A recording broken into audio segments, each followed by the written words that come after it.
ବନ୍ୟାର ଭୟଙ୍କର ପରିସ୍ଥିତିକୁ ସାମ୍ନା କରି ଦୁଃଖରେ ଜୀବନ ବିତାଉଥିବା ବେଳେ ଏ ମଣିଷକୁ ଆଉ ଏକ ଭୟ। କ'ଣ କରିବ, କେଉଁଠି ରହିବ? ବନ୍ୟା ପାଣିରେ ଭାସି ଆସୁଛନ୍ତି ଭୟଙ୍କର ସର୍ପ।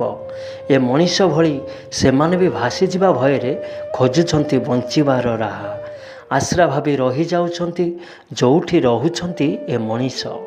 କେମିତି ଏ ମଣିଷମାନେ ଏଭଳି ପରିସ୍ଥିତିକୁ ସାମ୍ନା କରିବେ, ଏକାଠି ରହିବେ ଭୟଙ୍କର ସର୍ପମାନଙ୍କ ସହ?